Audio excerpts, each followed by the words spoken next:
Petite vidéo toujours dans les lagunes en Bolivie et là vous pouvez voir tous les flamants roses.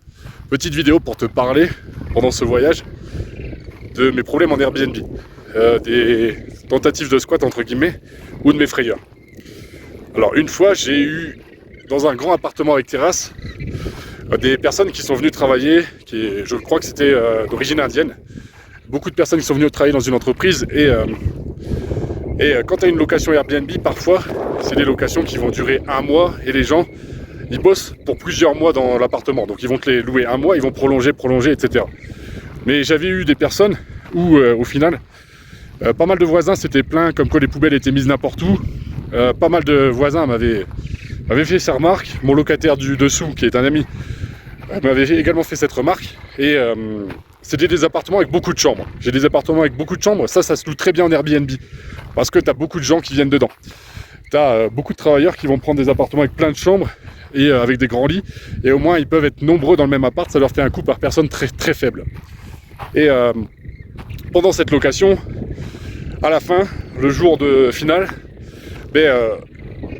j'arrive pour faire le ménage et au final les gens étaient encore dedans. Donc je me dis bordel, qu'est-ce qui se passe? Pourquoi ils sont encore dedans? Et comme j'avais eu des remarques etc, j'ai pris peur et la personne qui avait réservé l'appartement avait réservé pour ses employés entre guillemets.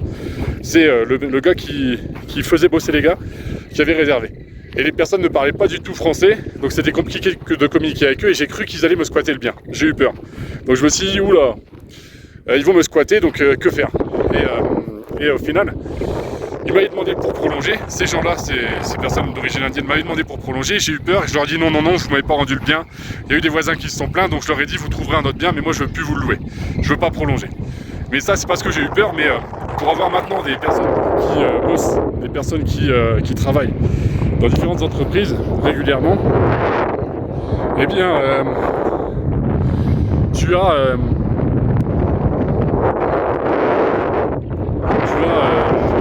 des locations qui se prolongent régulièrement en fait. Tu as des gens qui vont vraiment te prolonger un mois, puis au final ils vont rester 6 mois dans ton Airbnb. Donc ça c'est très fréquent. Et du coup comme maintenant j'ai l'habitude à ça, eh ben je n'ai plus peur de me faire squatter par ce type de réservation. C'est fréquent et du coup quand j'ai une réservation qui est plutôt longue, je demande à l'avance si la personne va me prolonger ou non, si elle va arrêter ou non. Et j'ai eu un autre souci il n'y a pas longtemps dans un de mes apparts, j'ai eu une fuite, une canalisation qui a merdé sur un appartement au 3e étage, qui fait qu'au 2e étage, pas mal d'eau qui est arrivée dans le plafond d'une cuisine. Sauf que ils ont dû lancer une machine à laver à 4h du matin au 3e, ce qui fait que dans le plafond d'une cuisine, eh ben, j'ai eu de la flotte qui est passée et mon locataire du dessous à 4h du matin, entre 4h et 5h du matin, moi je venais d'avoir une rupture amoureuse avec une fille que j'aimais bien, enfin une rupture entre guillemets amoureuse, et j'avais passé une mauvaise nuit parce que j'avais pas dormi à cause de ça, et finalement j'ai eu ce gars là j'arrivais pas à dormir jusqu'à 1h du matin, 2h du matin, pas moyen de dormir, je m'endors et à 4-5h du matin, mais finalement le gars il m'envoie des messages sur Airbnb, j'entends la sonnerie, j'ai plus la sonnerie d'Airbnb, plein de petits sons. Et ce gars-là, il m'a envoyé plein de messages, mais menaçants, en me disant il y a une fuite, viens te battre, viens sur place. Il m'avait insulté, il a insulté toute ma famille, plein de choses comme ça. Et moi, donc, comme il y avait un souci, quand c'est ça, je contacte directement l'assistance d'Airbnb. Au moins, eh bien, ça commence à me protéger, ça commence à enclencher une réaction entre guillemets. Donc, ce gars-là, ensuite, il me dit plein de trucs, il me dit je vais appeler la police, je vais. Plein de choses, en fait, plein de menaces de tous les sorties. Il dit viens tout de suite, viens te battre, ramène de l'argent, remboursement.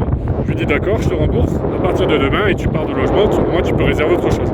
J'avais réservé pour 4 mois, je suis en faute, donc je lui propose de le rembourser pour qu'il puisse aller se loger autre part. Et au final, après toutes ces menaces, le lendemain matin, je me dis si c'est mal barré comme ça, je vais pas le garder dans mon appart. Il y a beaucoup de vent, désolé, je sais pas si tu m'entends bien. Donc je lui dis, je vais pas te garder ici. Enfin, je me dis dans ma tête, je vais pas te garder ici, mon pote. T'es en train de me créer des soucis. Donc ce que je vais faire, c'est je vais changer la serrure du bas. Et puis ensuite, je vais te faire comprendre que tu dois partir. Je vais dire que tu pars. Et je vais fermer la serrure du bas. Et au moins, tu peux plus rester là. Ça, c'était l'idée que j'avais en tête. Donc c'était un jeudi. j'ai changé la serrure du bas et au final, quand j'étais en train de changer la serrure du bas, j'ai oublié l'étape. À 8h du matin, le gars il m'envoie comme ça, donne-moi 1000 € en liquide ou je te squatte l'appartement pendant 1 an. Donc je me dis bon bah, j'ai pas le numéro, je réponds pas, je me suis dit de toute façon répondre à ce message là ça sert à rien. Donc je réponds pas. Et finalement à 14h, je me dis, je commande une serrure avec 10 clés, donc je dépense 100 balles, plus de 150 balles entre la serrure et les 10 clés parce que une clé coûte 30 balles pour ce type de serrure. Et au final, je change la serrure à 14h. Juste avant, je jette un œil, entre guillemets, j'escalade un peu, je vois qu'il dort toujours dans l'appartement par la fenêtre. Et je me dis, bon, il est là dedans. Je vais changer la serrure. Je vais laisser ouvert la porte du bas et ensuite, je vais lui faire comprendre qu'il doit partir. On règle ça à l'extérieur, en fait, je le rembourse sur Airbnb, il part, il me rend les clés, et au moins il est dehors. Et je m'étais dit, on va régler ça, je change la serrure, et ensuite, je le convainc à l'extérieur de sortir de mon appart. C'était comme ça que je m'étais dit que j'allais gérer le truc. Et finalement, je change la serrure à 14h, et il me dit comme ça, désolé pour hier soir, j'étais énervé. Et finalement, ce gars-là, il avait pété un plomb, il avait picolé pas mal la nuit, et globalement, le lendemain, il s'est excusé par rapport à son attitude. Et 15 jours après, au final, il y a eu le problème de fuite qui s'est reproduit. Je pensais que c'était une fuite à cause de la toiture, mais au final non, c'était une fuite à cause d'une évacuation, je savais pas trop. Et en fait, je savais même pas s'il y avait une fuite parce que je suis même pas rentré dans son appart. Il m'avait même pas dit au final il y a encore une fuite, il y a encore un problème, et qu'il m'avait rien dit du tout. Donc il est resté 15 jours de plus. Et quand il est parti de l'appartement, au final il devait rester 4 mois, 15 jours après, il me dit bon, je vais pas pouvoir rester parce que je dois repartir sur Paris, etc. Et finalement, quand il part, il nous a laissé plein de café, plein d'épices, plein de trucs, des bières, etc. pour entre guillemets pour s'excuser du comportement. Et moi, comme j'ai constaté effectivement qu'il y avait une fuite, je me suis dit il aurait dû réagir autrement, me dire qu'il y avait une fuite, j'aurais corrigé le problème parce que j'étais responsable de cette fuite. Enfin, s'il y a une location et qu'il y a une fuite, j'estime que c'est le problème que je dois régler et que la personne n'est pas responsable de cette fuite. C'est à moi de prendre les devants et de trouver une solution. Mais finalement, tout s'est bien fini. Mais je l'ai remboursé pour tout le reste de son séjour. Et lui, il est reparti et il m'a payé que pour les nuits où il était là. Et finalement, il s'est excusé, mais j'ai cru que j'avais une tentative de squat et c'était un peu compliqué. Et sur Booking, j'ai déjà eu des réservations avec 2 toxicos qui sont venus. Et mon appartement, au final, c'était une location pour 2 nuits. J'avais entre midi et 14h pour faire le ménage. Et donc j'arrive, des mégots partout, une 60aine de mégots par terre, des traces d'alcool un peu partout par terre. Et finalement, je toque parce que il était passé midi un quart, donc forcément j'avais pas trop le temps pour faire le ménage, etc. Il fallait que je prépare l'appart. Donc je leur dis dépêchez-vous, je vais avoir une résa. Je leur dis je vous laisse 10 minutes à travers la porte, j'y vais avoir une résa, il faut que je fasse le ménage. Et 10 minutes après, finalement ils étaient encore dedans, donc je retoque. Je comprends que on regarde l'envol. Tu les as vus s'envoler, mais il y a plein de femmes heureuses. Et 10 minutes après, encore là, je retoque, et puis je retoque encore, et je leur dis écoutez, ce qu'on va faire, c'est pas compliqué, c'est je vais faire le ménage en même temps que vous faites vos affaires. Et j'ai commencé à faire mon ménage pendant qu'ils faisaient leurs affaires. Et au moins, ils ont compris qu'ils devaient partir, ils se sont dépêchés de faire leur sac, et puis ils m'ont laissé l'appartement dans un état horrible. Vraiment, des traces d'alcool partout par terre, du tabac à rouler partout par terre, une 60aine de cigarettes par terre, un bordel monstre.